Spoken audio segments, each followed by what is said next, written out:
MotorStorm, ModNation Racers, DriveClub. Sony used to have an array of arcade racers in its first-party PlayStation lineup, but these glory days are now sadly in the rearview mirror. Gran Turismo is of course the PlayStation's premier racing franchise, with Gran Turismo 7 racing onto PS4 and PS5 in just under a month. Without a doubt, Gran Turismo 7 will be one of this year's best-selling racing games.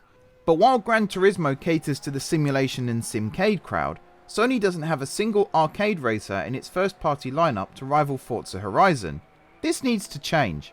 I'm Mark from Racing Games, and today I want to talk about how Sony needs a rival to Forza Horizon. Now before you all go nuts in the comments, I'm talking about an arcade racer.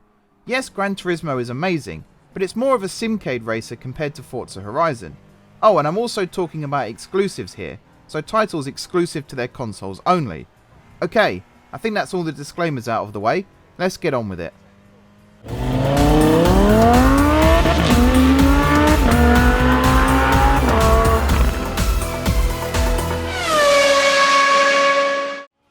There was a time when Sony's first-party lineup was saturated with revered arcade racers. MotorStorm, for example, was one of the PS3's leading UK launch titles in 2007.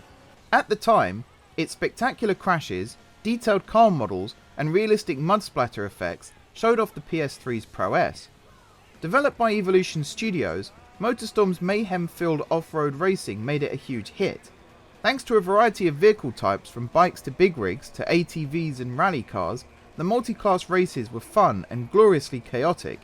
There was an element of strategy too, with tracks featuring multiple paths suitable for different vehicle types. Before MotorStorm, Evolution was known for its work on the PlayStation exclusive WRC games. Evolution became a first-party studio in 2007, so Sony was clearly confident in the team's ability to craft excellent arcade races. A sequel to MotorStorm followed in 2008 with Pacific Rift. For many, Pacific Rift represents the pinnacle of the franchise. The setting moved from desert canyons to an exotic island, with tracks set in dense jungles and flaming volcanoes. Pacific Rift also added a 4-player split screen as well as a new boost mechanic in which driving through water cooled your boost down. The third game in the series, MotorStorm Apocalypse, was unfortunately delayed in 2011, with sales suffering as a result. The game was cancelled entirely in Japan, and that was the end of that. ModNation was created in 2012 as a rival to Mario Kart, and ended up crashing by the wayside. In the same year, Split Second and Blur both were released, and both failed so badly they also took down their respective developers, Black Rock Studios and Bizarre Creations. More recently, Sony tried to revive vehicular combat games with Destruction All-Stars, but the PlayStation 5 exclusive wasn't the smash hit Sony was hoping for, with lukewarm reviews and a rapidly declining player base. Improvements made in the recent update will hopefully breathe new life into Destruction All-Stars and reignite the player base. The success of Forza Horizon 5 has proved that there's still an appetite for big-budget arcade racers, and it's about time Sony capitalised on this. We've looked at some of the flops, but there are other dormant arcade racing franchises Sony should bring back. Recent rumours suggest Sony wants to reboot MotorStorm for a new generation. There are also whispers that Sony's first-party studio Firesprite is working on a Twisted Metal PS5 game to coincide with the live-action TV show. Neither of these titles would be a direct rival to Forza Horizon, however, but Sony is sitting on a franchise that could be a formidable foe to Forza Horizon: DriveClub. With its breathtakingly beautiful graphics and online club racing, there was a lot of hype surrounding the announcement of DriveClub.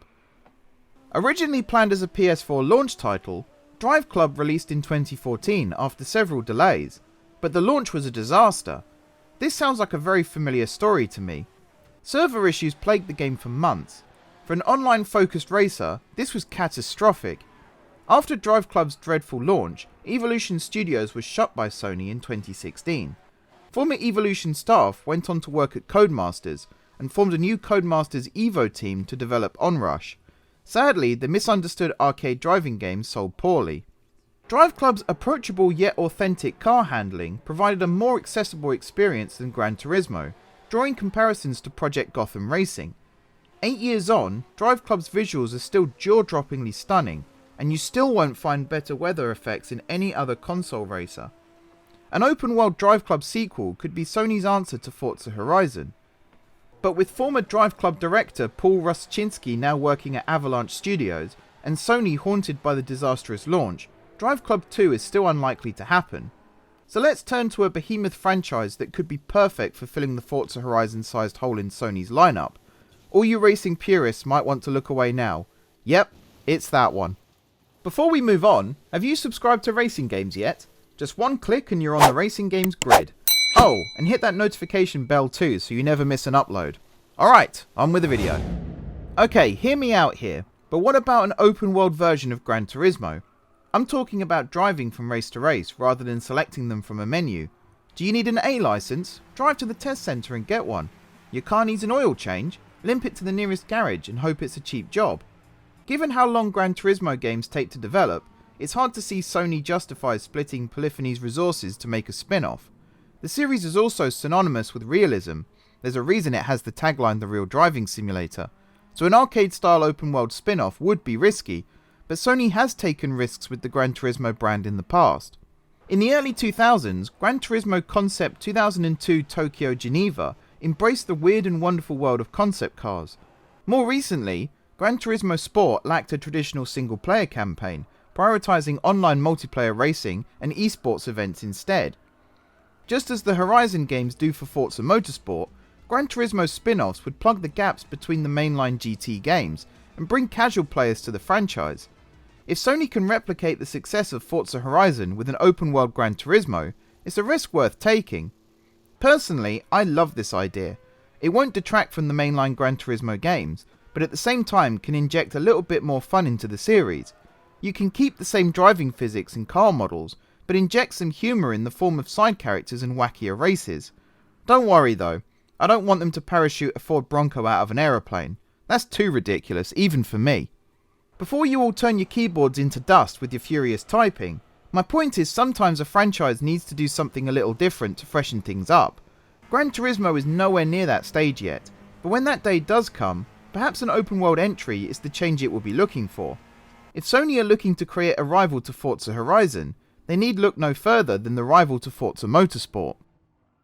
Do you agree, or do you think I've finally lost it? Let me know in the comments below. For now though, thanks for watching.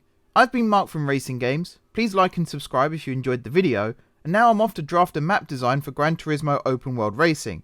I just need to work out how to get Silverstone and Suzuka onto the same continent.